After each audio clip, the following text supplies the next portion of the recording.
O tema deste segundo encontro é Peregrinos da Esperança. E o lema, com Maria, rumo ao jubileu de 2025. Então, Peregrinos da Esperança. Qual a diferença entre um turista e um peregrino? O turista é aquele que vem sem um comprometimento. O turista, ele vem olhando para a natureza, vem olhando para a arquitetura, vem olhando para o lugar, para o caminho, para as coisas de fora, vem apreciando assim a beleza, se distraindo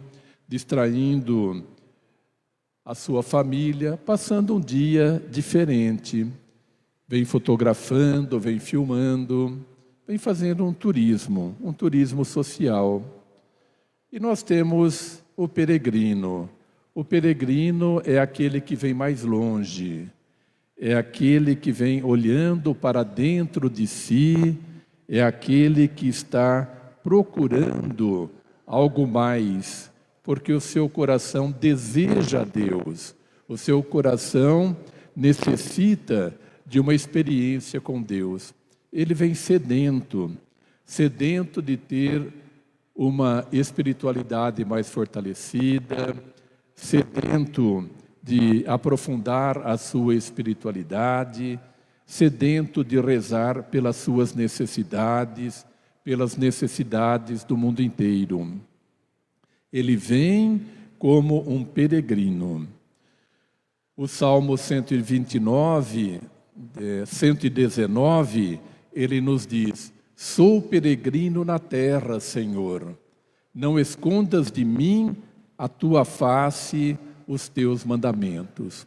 O peregrino tem este desejo de conhecer a face de Deus, a vontade de Deus, os mandamentos de Deus, de se converter, de ter uma vida nova, e tem essa consciência também de apreciar a natureza, mas num sentido de que nós somos peregrinos aqui nesta terra, que nós estamos de passagem por aqui, que nós não temos aqui a nossa morada permanente.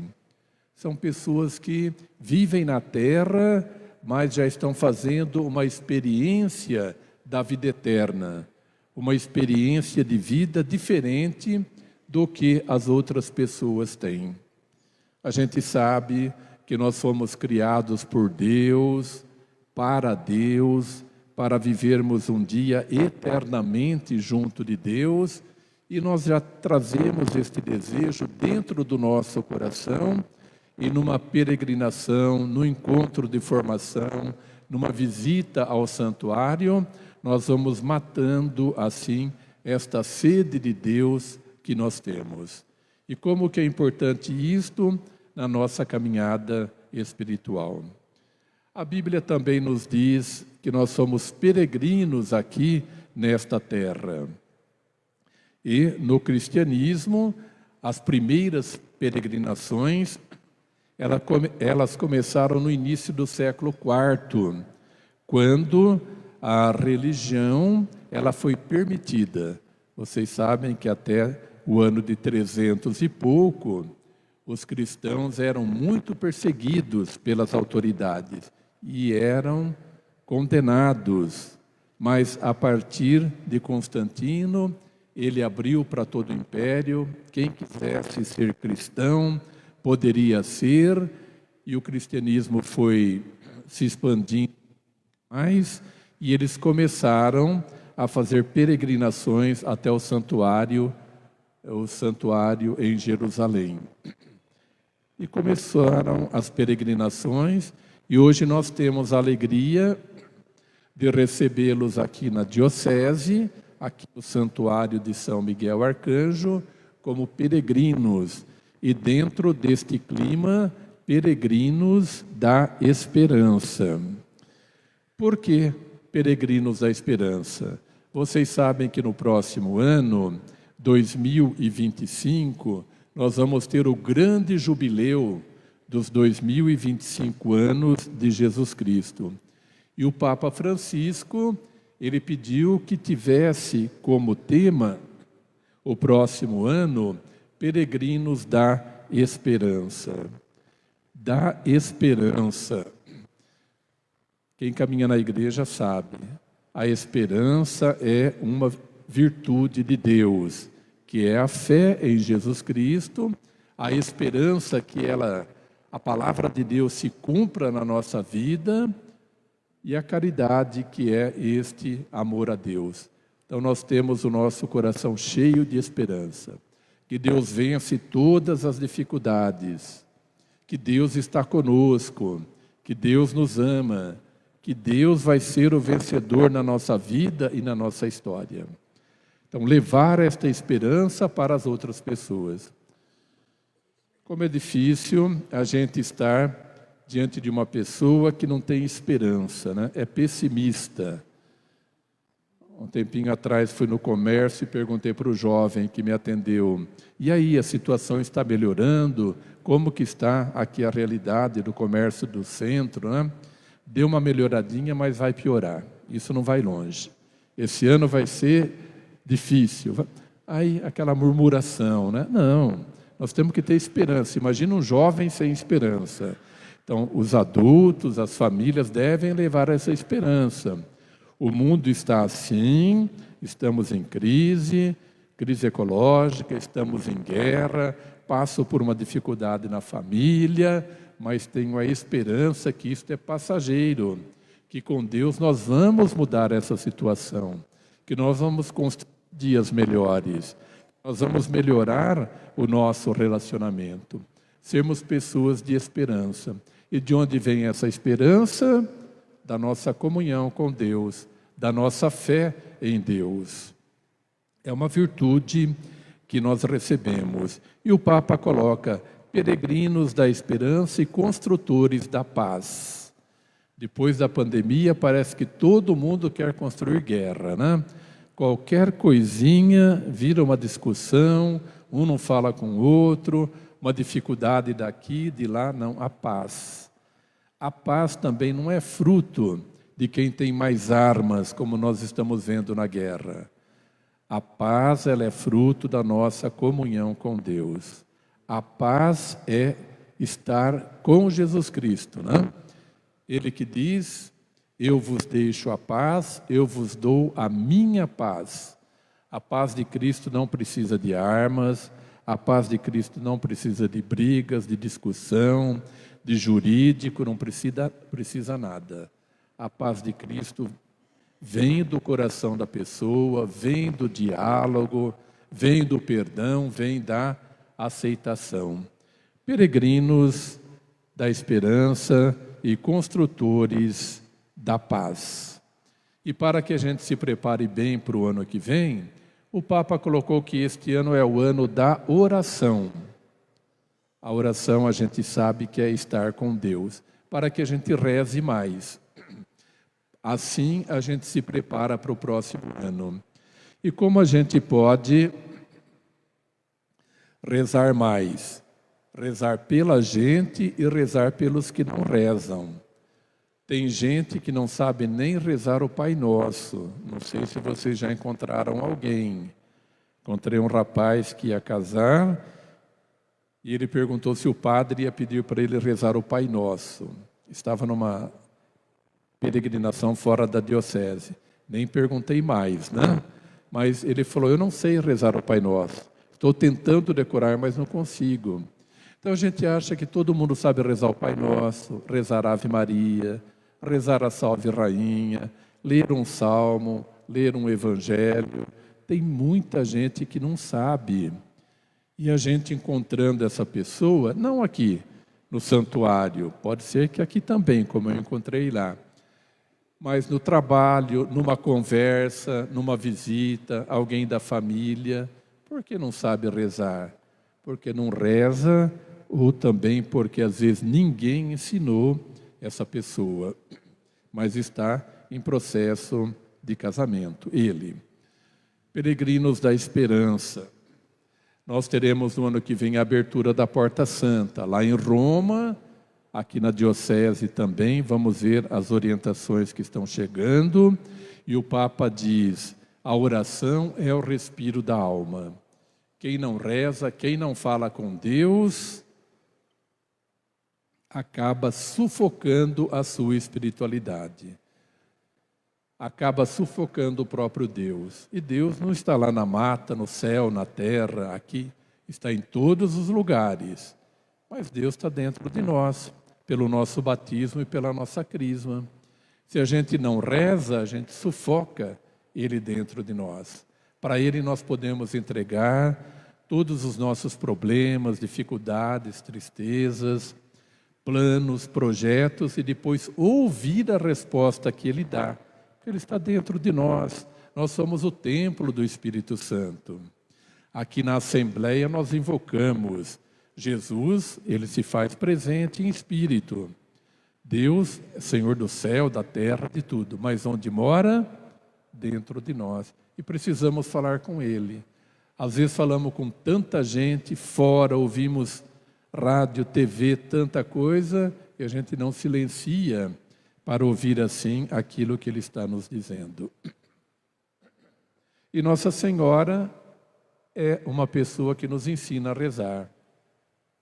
Mulher de oração, rezava sempre, e não precisava rezar tanto, mas rezou, porque concebida sem pecado, escolhida pelo Pai, com toda a proteção do Pai, mas queria ouvir mais a Deus para que ela cumprisse assim a sua missão. Jesus também, o Filho de Deus, a segunda pessoa da Santíssima Trindade, rezava à noite, de madrugada, acabava o serviço, se recolhia em oração, pegava o barco, ia para o monte, rezava, entrava em comunhão com o Pai, via a vontade do Pai e assim tinha forças para continuar a sua missão. Para encerrar, deixar assim uma mensagem que o Papa Francisco nos disse, como que deve ser a nossa oração. A nossa oração deve ser muito breve, mas muito profunda.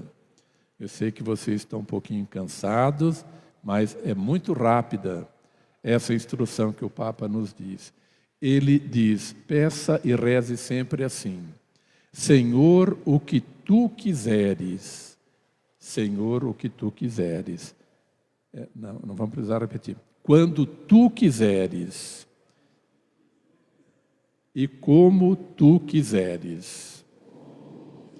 Então, uma oração simples, né? Senhor, como Tu quiseres. Então, como Deus quer que aconteça isso na minha vida, não como eu quero, não encostar Deus na parede, né? Senhor, que aconteça na minha vida como Tu quiseres, seja feita a Tua vontade, porque a Tua vontade é melhor do que a minha. A Tua vontade é realmente a que vai me realizar e me salvar.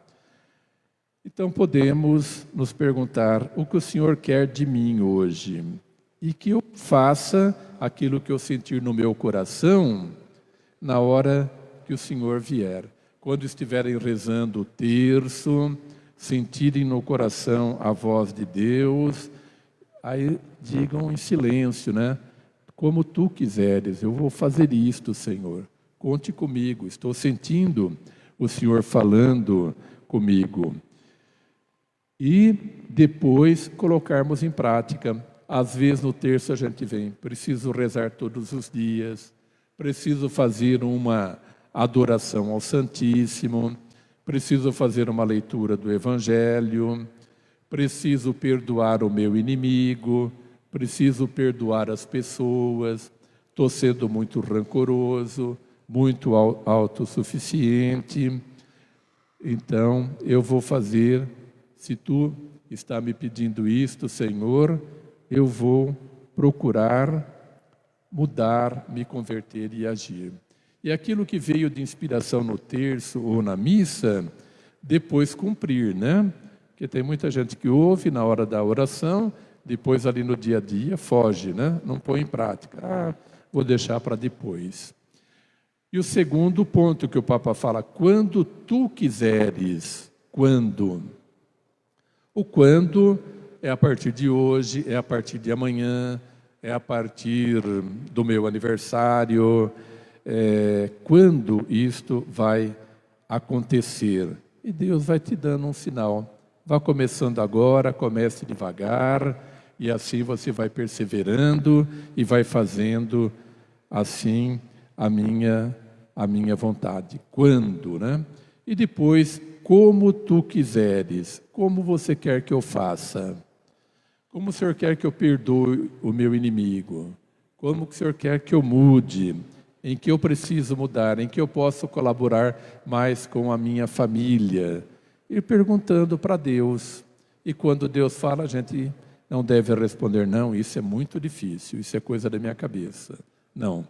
Veio a inspiração, vai fazendo que Deus vai dando a força e a graça. E na hora que chega o momento de pedir, de fazer, de colocar em prática, aquele obstáculo que parecia intransponível, a gente passa tranquilo.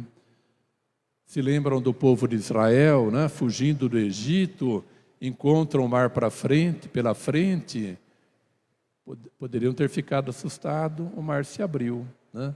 Se abriu e eles passarem. Isto é fé, isto é confiança realmente no Senhor.